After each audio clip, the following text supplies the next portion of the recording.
ऋग्वेद प्रथम मंडल 9वां सूक्त और छठा मंत्र। ओम समगो मदिंद्र वाजदब्दस्मे पृथुश्रवो बृहत् विश्वायुर्धेय हिक्षितम्। पदार्थ। हे इंद्र, अनंत विद्या युक्त सबको धारण करने वाले ईश्वर, आप अस्मे हमारे लिए गोमत, जो धन श्रेष्ठ वाणी और अच्छे अच्छे उत्तम पुरुष को प्राप्त कराने, वाजवत नाना प्रकार के अन्न आदि पदार्थों को प्राप्त कराने, व विश्वायु पूर्ण 100 वर्ष व अधिक आयु को बढ़ाने, पृथु अति विस्तृत, बृहत अनेक शुभ गुणों से प्रसिद्ध अत्यंत बड़ा, अक्षितम प्रतिदिन बढ़ने वाला, श्रवः जिसमें अनेक प्रकार की विद्या व सुवर्ण आदि धन सुनने में आता है, उस धन को संदेही अच्छे प्रकार नित्य के लिए दीजिए। भावार्थ। मनुष्यों को चाहिए कि ब्रह्मचर्य का धारण, विषयों की लंपटता का त्याग, भोजन आदि व्यवहारों के श्रेष्ठ नियमों से विद्या और चक्रवर्ती राज्य की लक्ष्मी को सिद्ध करके संपूर्ण आयु भोगने के लिए पूर्वोक्त धन के जोड़ने की इच्छा अपने पुरुषार्थ द्वारा करें, कि जिससे इस संसार का व परमार्थ का दृढ़ और विशाल अर्थात अतिश्रेष्ठ सुख सदैव बना रहे। परंतु यह उक्त सुख केवल ईश्वर की प्रार्थना से ही नहीं मिल सकता, किंतु उसकी प्राप्ति के लिए पूर्ण पुरुषार्थ भी करना अवश्य उचित है। क्या समझे?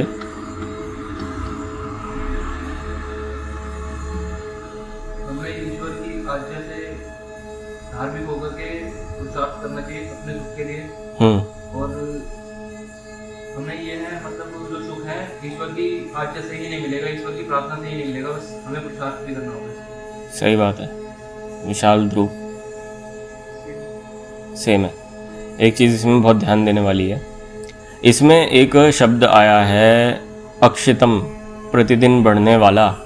हमें ईश्वर से ऐसा सुख नहीं चाहिए, भगवान अभी तो सुख है फिर दुख आ गया, फिर सुख आया फिर दुख आ गया। हम तो यहाँ पर ये प्रार्थना कर रहे हैं, हे ईश्वर मेरे जीवन का एक भी दिन जो है वह सुख से रहित ना हो। मतलब मैं ऐसे सुख की कामना कर रहा हूँ जिसमें अत्यंत सुख हो।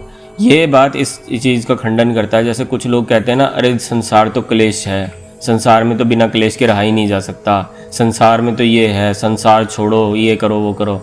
संसार में पूर्ण सुख है नहीं है? तो ईश्वर भी से हम जो यहाँ प्रार्थना कर रहे हैं कि भगवान हमें ऐसा सुख दीजिए जो कभी ख़त्म ना हो। यानी कि ये पूरी तरह से संभव है कि मैं ऐसा जीवन जी सकता हूँ जिसमें मुझे दुख ही ना हो, सुखी सुख हो। शरीर मेनली दुख आता कहाँ से है? नहीं, सोचने वाली बात है। किन किन कारणों से आता है दुख? शरीर से आ सकता है, बीमारी हो गई, धन से आ सकता है, पैसा नहीं है, परिवार से आ सकता है, कलेश हो गया, ठीक है, या फिर कोई परिस्थिति ऐसी फंस गई जिसमें ये सारी चीज़ें एक साथ मिक्स हो गई। मेनली तो यही है दुख के कारण। या फिर हो गया तुम्हारा कोई आपदा आ गई, प्राकृतिक बाढ़ आ गई, भूकंप आ गया, कुछ हो गया, ठीक, एक तो ये हो सकता है। और बाकी मान लो किसी कीड़े वीड़े या पशु वशु ने मार दिया, वो भी शरीर से ही संबंधित है, ठीक। इन्हीं तरह से दुख आ सकता है। तो यहाँ पर हम ईश्वर से प्रार्थना कर रहे हैं कि हे ईश्वर, हमको इन सब चीज़ों से बचा लीजिए आप, इस जितने भी इस तरह के दुख हैं। आप कभी सुनते होंगे ओम शांति शांति शांति, 3 बार शांति बोला जाता है। क्यों बोला जाता है? कारण जानते हैं उसके पीछे? हाँ, एक तरह से 3 तरह के दुख होते हैं, ताप, जो मनुष्य को परेशान करते हैं। ये जो भी हमने बात की, इसी को हम 3 में समराइज कर लेते हैं। पहला होता है आध्यात्मिक। आध्यात्मिक दुख वो होता है जो शरीर के, मन के अंदर से पैदा होता है। दुख, कोई बीमारी हो गई, मानसिक रूप से डिप्रेशन हो गया, ये आध्यात्मिक दुख है। बुखार आ गया, कोई बीमारी लग गई है, ये आध्यात्मिक है। फिर होता है आदि भौतिक। आदि भौतिक वो होते हैं जो किसी आपदा के या ईश्वर के या प्रकृति के किसी प्रकोप से हो जाते हैं। बाढ़ आ गई, घर बह गया, भूकंप हो गया, ठीक है, युद्ध छिड़ गया, इस तरह से जो मिलने वाले दुख हैं जिसमें आपका कोई वश नहीं है, अचानक हो गया और बहा के ले गया सब, इसको कहते हैं आदि भौतिक, ठीक है। फिर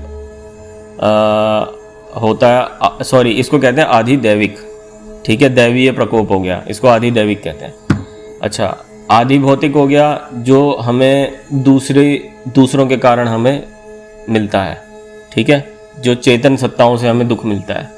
किसी व्यक्ति ने हमारा अपकार कर दिया, किसी से हमने धोखा खा लिया, किसी ने हमें मार दिया, किसी ने हमें पीट दिया, किसी कीड़े ने, जानवर ने आके हमें मार दिया, ठीक है, सारे चेतन लोग हैं इसकी वजह से जो हमें मार दिया, उसको कहते हैं हम आधि भौतिक, ठीक है।